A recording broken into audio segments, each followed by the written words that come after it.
Alors, on va commencer, il est 11 heures. Je suis pas mal plus facile à starter qu'à arrêter, donc je vais commencer le plus vite possible pour avoir le temps de vous livrer ce que j'ai à vous livrer aujourd'hui. Alors, comment exister par autre chose que la douleur? J'ai décidé de faire cette conférence-là, vous assistez à une primaire, c'est la première fois que je fais cette conférence-là, j'ai aucune idée de ce que je vais vous dire. Mais j'ai bien hâte de le découvrir. Je vais commencer par vous parler pourquoi j'ai décidé de faire cette conférence-là. Parce que j'ai beaucoup de gens qui viennent me voir, j'ai mal, j'ai mal, j'ai mal. Et à toutes les fois, j'entends j'ai mal, j'ai mal, j'ai mal. Je repense à comment j'ai mal, comment j'ai dû, je vais reprendre mon souffle, comment j'ai dû dormir assis pendant plusieurs mois parce que j'étais plus capable de fonctionner. Mon système était dysfonctionnel au niveau digestif. J'étais l'ambassadrice de la constipation par excellence. J'avais des douleurs dans tout le corps. Mes articulations ne fonctionnaient pas. J'avais de la misère à faire tout ce qu'il fallait et même dormir. Et pour moi, je me suis dit, il y a un problème là. Donc, je me suis étudiée. Je me suis dit, il doit y avoir quelque chose. Il doit y avoir moyen d'exister par autre chose que la souffrance. Et c'est quand mon corps physique s'est mis à dire c'est assez, qu'il ne parlait plus et qu'il hurlait, que je me suis dit, par où je me suis brisée comme ça? Parce qu'on n'est pas né pour souffrir. On n'est pas né de même. Un bébé, quand il brasse parce qu'il a faim, OK, c'est pas parce qu'il a mal partout, maman, là. OK? Donc, c'est pas normal qu'on ait mal. C'est pas normal. Mais notre outil d'autodestruction par excellence, est-ce que tu le connaisses? Mais encore, plus précis un petit peu, les non-initiés. Mental. Des putains d'émotions.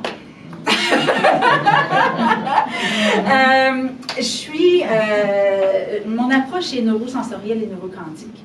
Okay? Et lorsque j'ai arrêté de vivre de refoulement émotionnel, de blindage émotionnel, lorsqu'à 42 ans, il a fallu que j'aille en hypnose pour être capable de pleurer à nouveau, et que lorsque j'ai eu ma consultation, puis que j'ai eu l'impression qu'il y avait un caillou gros de même qui me passait dans la gorge, là, tellement ça le fait mal, lorsque j'ai joui de pleurer à nouveau, c'était comme un accouchement de la gorge. J'ai eu 2 enfants, c'était vraiment un accouchement de la gorge. Ce qui a passé là, c'était pas mal plus gros que le trou où ce que ça passait. Donc, c'est vraiment là que j'ai compris qu'on n'est pas fait pour ça. Le jour où j'ai arrêté de refouler mes émotions et que j'ai commencé à revivre les émotions sainement, à me donner le droit de rire, parce que c'est ça qui est aberrant. J'avais bloqué toutes les émotions, j'avais tellement pas été sélective. Pourquoi? Parce que la colère, j'avais eu peur de tuer quelqu'un. OK, on s'entend, c'est correct de freiner un peu la colère. Le pleur, j'étais un astifi de moumoune, je braillais à tout. J'ai pleuré 3 heures à Haïti. 3 heures de temps, j'ai pleuré quand j'étais allée voir Haïti. Et le pire, c'était le rire, parce que je riais tellement que je pissais dans mes culottes. C'est fou, hein? C'est fou, hein? Parce que là, même ça, j'ai été obligée de le freiner. Donc, lorsque tu deviens un refoulement ambulant, tu deviens aussi une bombe à retardement. Puis je suis sûre qu'il y en a ici, les plus endoloris. Vous devez le savoir. Vous devez le savoir.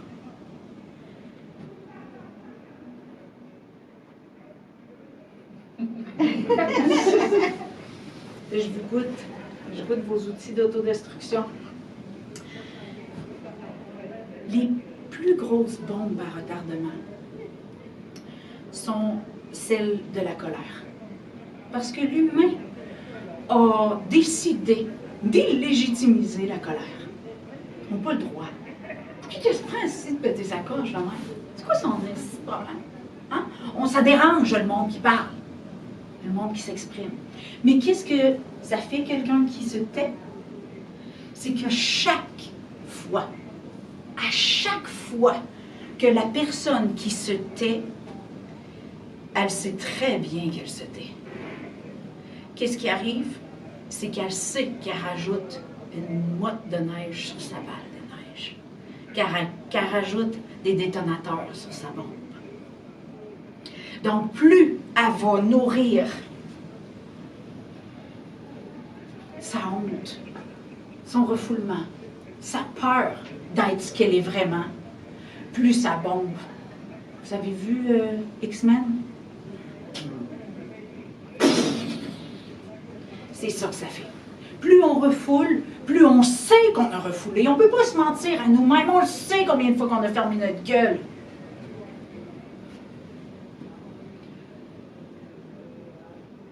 Mon outil d'autodestruction, à moi, ça a été la culpabilité et la honte. L'impuissance, plus précisément, dans toute sa splendeur.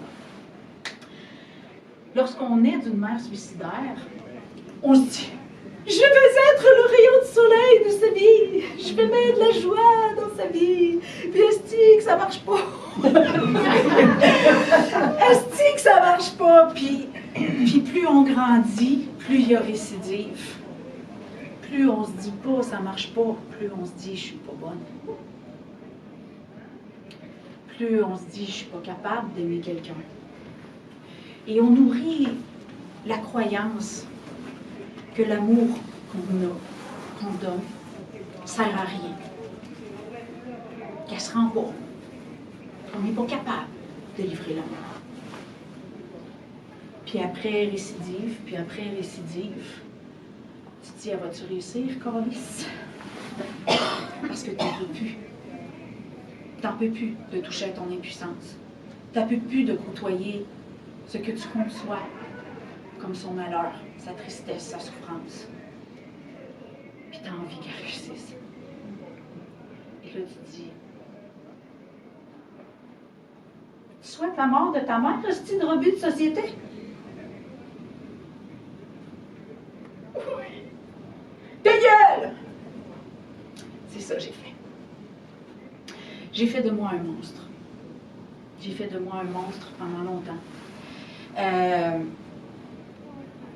Et j'ai eu de l'aide parce que lorsque tu es dans le blindage émotionnel, dans le refoulement émotionnel, et que tu mets au monde une hypersensible, tu te dis, oh my God, elle va manger une sincère. Et là, tu essaies de l'entraîner à lui donner des bouts d'armure. Tu sais, j'avais 19 ans quand je suis tombée enceinte. Bonjour la naïveté, bonjour l'ego où le blindage émotionnel règne en roi et maître. Et lorsque ta fille arrive à 13 ans et qu'elle marche sur les traces de ta mère, et tu l'amènes, tu es en route pour la conduire à l'hôpital pour te dire est-ce qu'elle va survivre jusqu'à demain, elle m'a aidé à nourrir un monstre, celle qui ne savait pas aimer.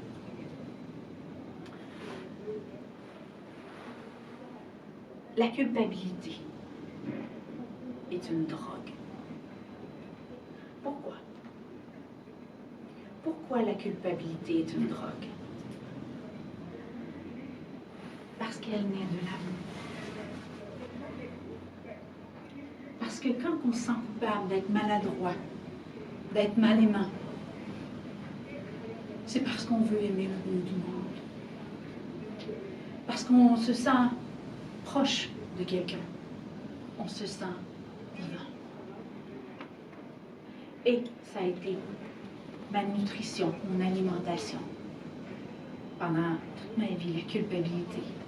J'étais une droguée de l'impuissance. J'étais une droguée du refoulement émotionnel, du blindage émotionnel, parce que lorsque tu as une mère suicidaire et que tu te fais agresser sexuellement, tu vas-tu aller l'écœurer avec ça? Non. Lorsque tu as une mère suicidaire et que tu fais 1, 2, 3, 4 dépressions, tu vas-tu aller écœurer ta mère avec ça? Lorsque, oui. Est-ce que votre fille, vous avez eu relation sexuelle avec son mari? Non. Non, quand même. Pas tout en même temps. Non, j'ai eu peur en esti, par exemple, mais non, je m'en suis tirée à mon compte. OK, non, ma fille ma fille est née d'une expérience sexuelle tout à fait satisfaisante. Mais toujours est-il, que, donc c'est ça, on s'intoxique, pourquoi? Parce qu'on veut exister, mais aussi qu'on conduit notre désir d'aimer et que l'autre se sente aimé. Et là où ça devient un petit peu fucké, parce que quand je vous ai dit, moi je travaille au niveau quantique. What the fuck? C'est quoi le quantique? Y a-t-il des joueurs de ping-pong dans la salle? T'es un joueur de ping-pong? T'aimes ça? T'as joué longtemps? Pas mal? Tu peux-tu venir à l'avant avec moi?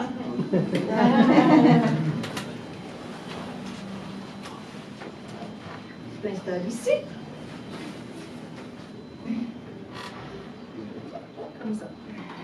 Ta palette, comme ça. Et ceux-là en dessous? Non, comme ça. Comme ça. Pour pouvoir faire. C'est moi qui fais le service. Ah non!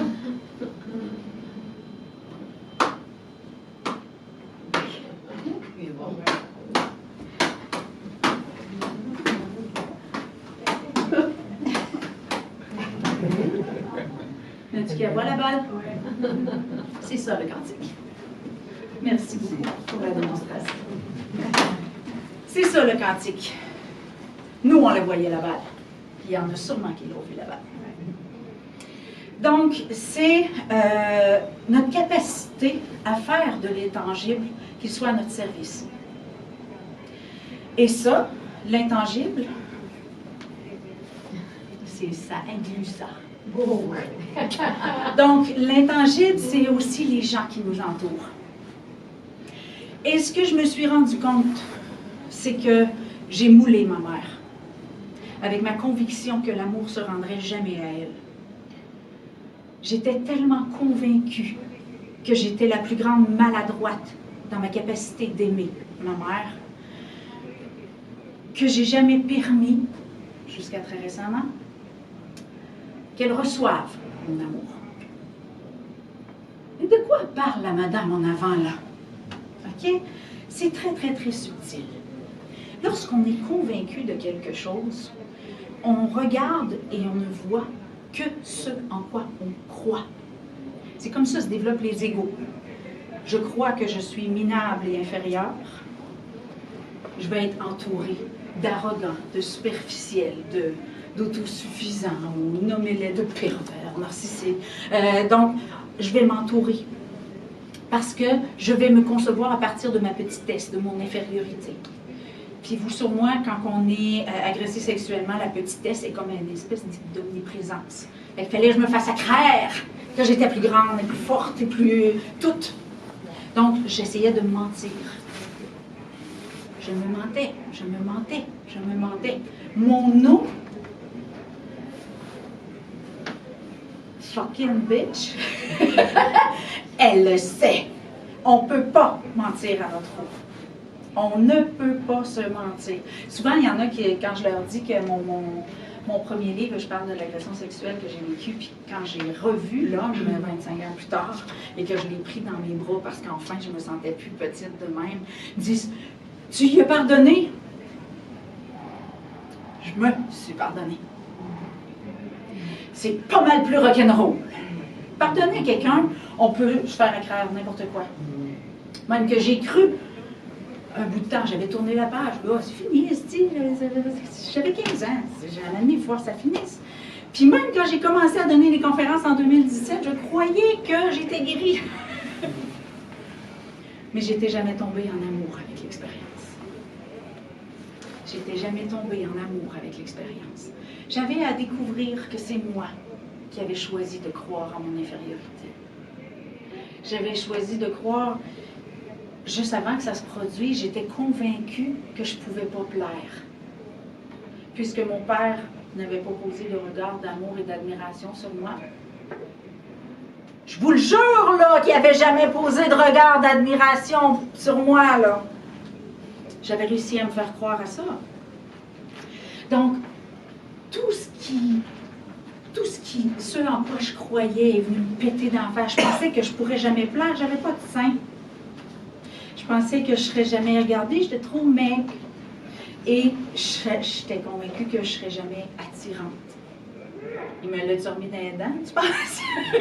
Donc, je me suis mis un doigt dans l'œil et je me suis rendu compte de plein de choses. Que l'attirance, là, c'est animal. L'humain a orgueilli les relations personnelles en disant, ben oui, mais c'est de l'amour. L'attirance initiale, c'est un animal. De la même façon que lorsqu'on capte une différence, tu sais, quand on s'approche de même, puis rentre pas dans ma bulle. Hein, c'est ça qu'on dit. Mais il y a des bulles plus grandes que d'autres.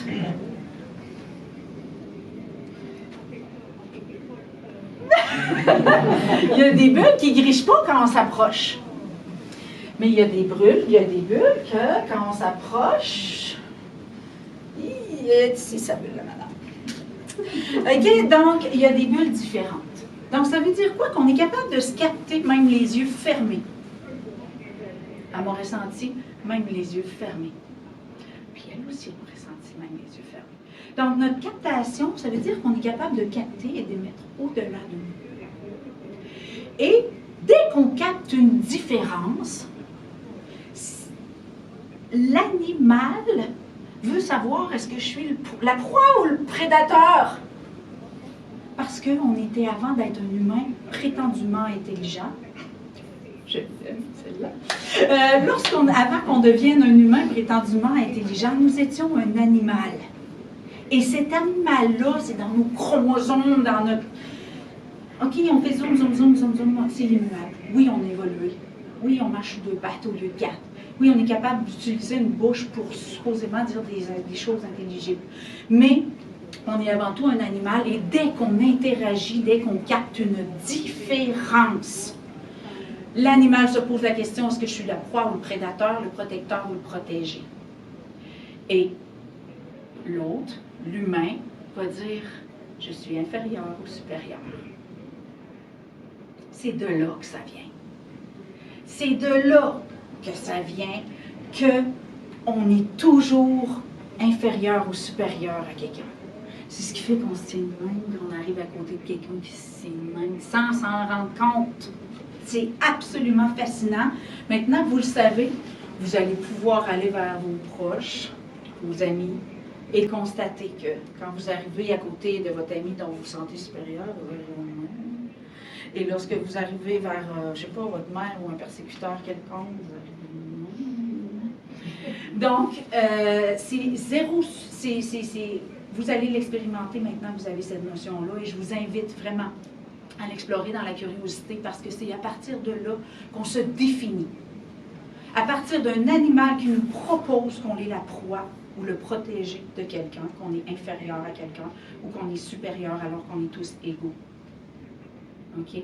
Donc, mais ici, là, les 22 hamsters, nos recrues, nos brainwashers, plus concrètement, nos brainwashers, quand ils vont recevoir l'information inférieure ou supérieure, ils vont dire « OK, tout le monde s'écrase! » ou « OK, tout le monde pète la broue! » OK? Et l'autre a le choix. Le choix d'y croire ou non. Le libre arbitre, c'est pas vivre ou mourir. C'est croire ou non en les réalités qui sont proposées par nos sens, par nos animaux. Est-ce que je suis vraiment inférieure? On n'est jamais inférieur. Notre unicité fait de nous qu'on est toujours des maîtres, des rois en notre domaine. C'est nous autres qui va décider si l'autre est inférieur ou supérieur. Donc, on a toujours le choix. On est toujours maître créateur de notre réalité. Mais nos sens, que ce soit par les yeux, que ce soit par les oreilles, que ce soit par la bulle, on nous propose, nos sens nous proposent des réalités et on a le choix. On a le choix. Donc, lorsque j'ai fait le choix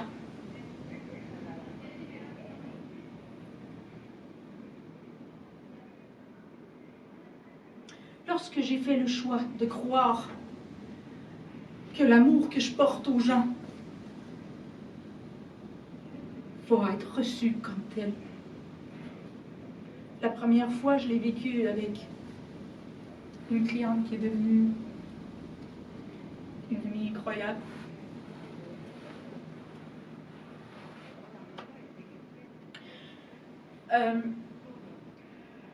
C'était en 2020, 2019. Pour la première fois, nous avons collaboré à faire de moi un monstre. Et au bout de 3 jours, j'ai décidé de croire que mon amour suffirait à faire s'effondrer la réalité qu'on a tissée ensemble. Je me suis effondrée, j'étais en train de marcher mon chien. J'avais tout essayé pour la sortir de sa conviction que j'étais le pire monstre qui pouvait exister. Et j'ai dit fuck! Je mets tous mes œufs dans. Je refuse de croire que l'amour que je lui porte ne suffira pas. Ça a été la première fois où, quand j'ai revenu chez moi, j'avais un message. « Si tu veux qu'on en parle, je serai prête. » Ça a été le premier soubresaut, la première goutte qui a semé le doute dans ma réalité d'être un monstre. Dans mon livre, où est-ce que je raconte le pire monstre que j'ai été, et c'était même pas cette fois-là, j'étais un monstre, un vrai de vrai, là, je vous le jure, parce que j'ai permis de vivre pendant 16 ans, pas 3 jours, 16 ans. Donc, lorsqu'on fait le choix de croire que l'amour qu'on porte aux gens va se rendre et qu'il va être reçu comme tel, on vit des expériences comme... Ma mère a eu 73 ans cette année, l'année de ma naissance. Et toute ma vie, c'était moi qui organisais ses fêtes. J'étais son pilier de vitalité. Donc, ma sœur avait réussi à se sauver de l'enfer de la famille. Mon père s'est séparé, j'avais 3 ans. Mon père affectif était parti aussi. Donc, c'est moi qui s'est acharné à vouloir le bonheur de ma mère. Mais dans la conviction que ce ne serait jamais moi, donc elle a nourri, elle a reçu la livraison de l'amour que je lui portais par quelqu'un d'autre. Et à ses 70 ans, sa sœur m'appelle. « Qu'est-ce que tu fais cette année? » Ben, je dis rien. J'ai dit, cette année, je redonne à ma mère le pouvoir de son bonheur.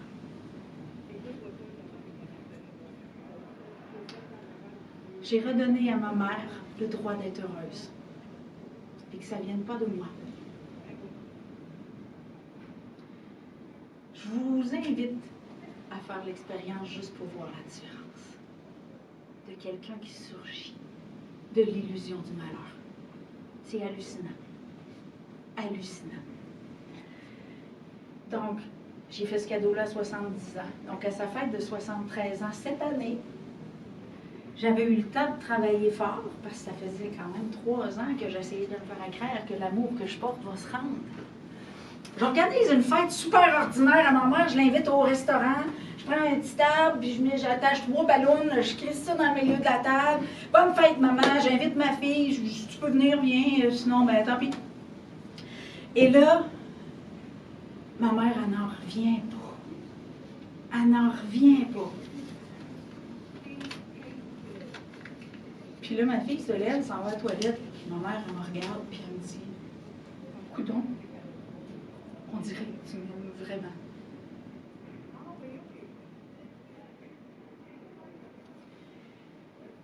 C'était le temps, câlisse!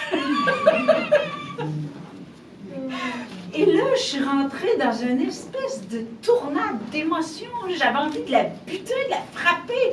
Chris, j'ai dit, je t'ai donné ma vie. Mais dans la conviction que je lui donnais rien. je ne permettais pas que ça se rende. Je ne permettais pas que ce soit reçu comme tel. Donc, c'est sur ma tête à moi que j'ai frappé. Espèce de sans-dessin! T'es un cœur sur deux pattes, Chantal. T'es un cœur sur deux pattes. Permets aux autres de le voir, de recevoir l'amour que tu leur portes. Parce que quand on tente de cacher les aspects de nous, quand on a honte de nous, notre eau qui est comme ça dans son naturel, et comme ça. Et c'est ça, la douleur. C'est ça, la dégénérescence physique. Lorsqu'on perd la foi de donner et de recevoir, dans la légitimité, dans la perfection, que ça se passe comme il se doit, les mains.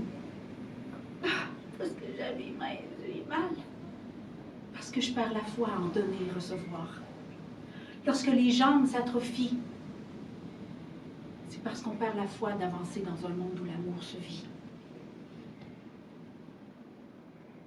Lorsque nos articulations bloquent, c'est parce qu'on perd notre souplesse à permettre aux gens de faire ce qu'ils veulent de l'amour qu'on leur porte et à le recevoir enfin.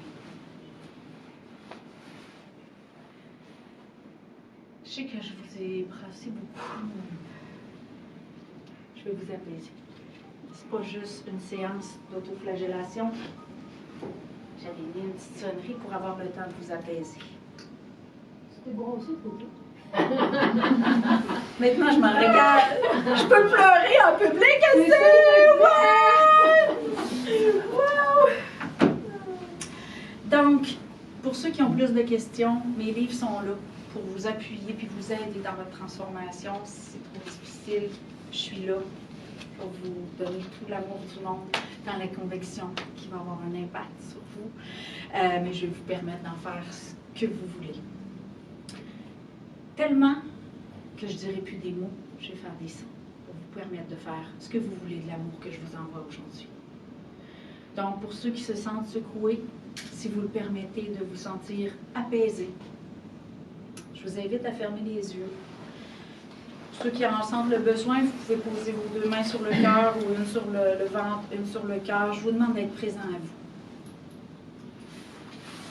Je vous demande d'ouvrir l'hypothèse que vous soyez déjà tout ce dont ceux qui vous entourent ont besoin. Que vous soyez déjà cette perfection, cette manifestation d'amour qui est livrée dans la forme requise. Que vous soyez déjà ce qu'il y a de plus extraordinaire sur cette terre. Même ceux qui n'y croient pas, je vous demande juste d'avoir un doute. Parce que pour moi, la graine du doute est une semence qui peut prendre vie. Je vous demande d'être les plus sceptiques et d'observer cette graine de doute et de la voir grandir et générer des témoins de cette croissance où votre perfection devient visible, accessible et tangible.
inspiration profonde, je vous invite à émettre un son à l'expire, quel qu'il soit.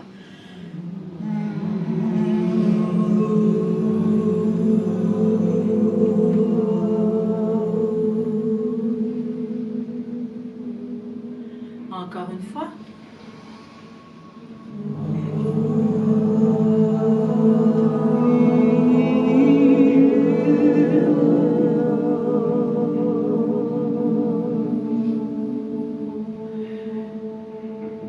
Et une dernière fois.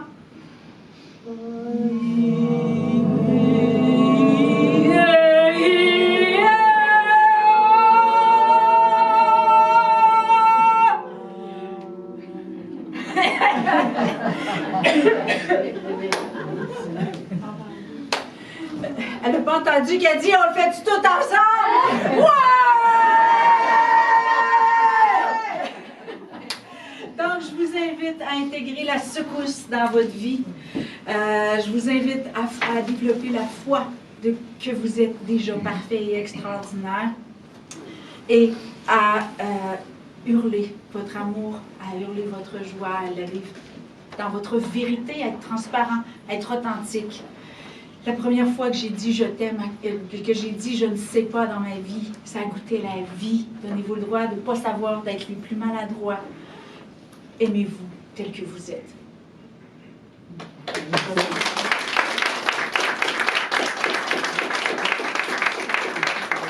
ceux qui ont besoin de câlins, je suis là et je suis à mon kiosque tout le week-end.